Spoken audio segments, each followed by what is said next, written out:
Before we get started, I just need to give you this little trigger warning. This episode contains real talk about depression, suicidal thoughts, and mental health struggles. If that's a tough space for you right now, take care of yourself first. Come back to this when you're ready. Let's get into it. I thought I was a burden. Turns out I was just fucking struggling. Depression doesn't always look how people think it does. It's not always lying in bed crying all day, non-stop. Sometimes it's functioning, going to work, smiling when you have to, being around people, but inside your head is an absolute war zone. That was me. Quietly losing my grip while pretending I was all right.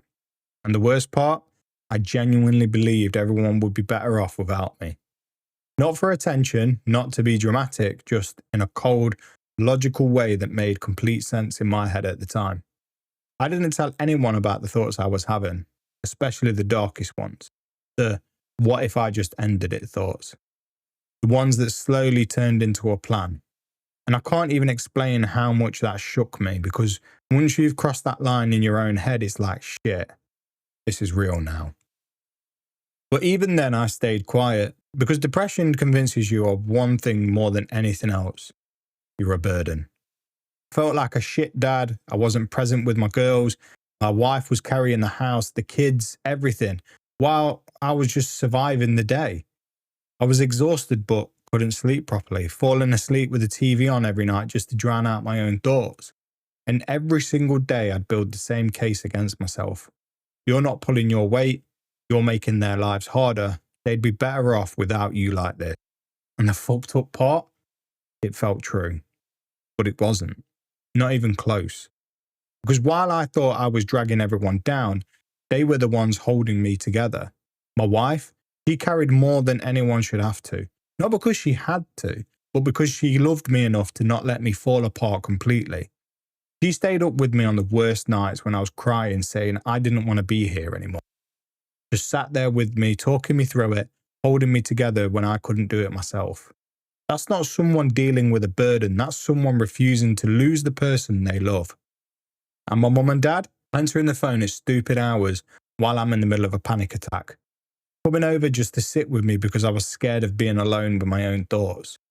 No judgment, no frustration, just presence. That's not burden. That's what real support looks like. And this is the bit I need you to hear if you're in that place right now. You are not a burden.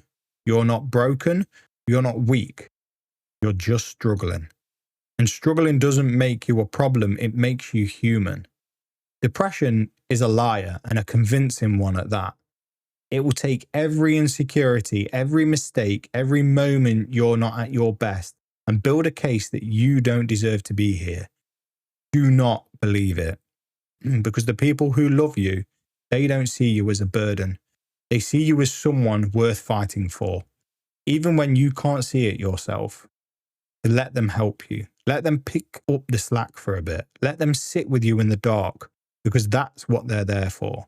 And one day, when you're stronger, you'll do the same for someone else. That's how this works. And the alternative? Well, it's not worth it.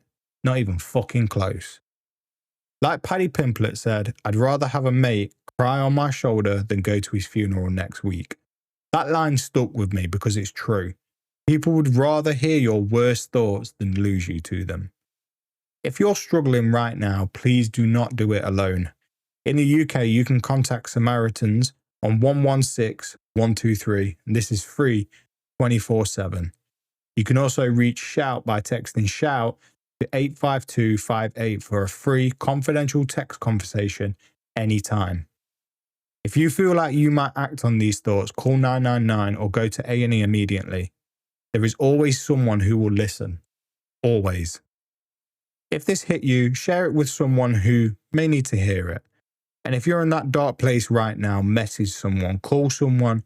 Don't just sit there in silence. Please. If this episode hit home, please follow the podcast for more episodes like this.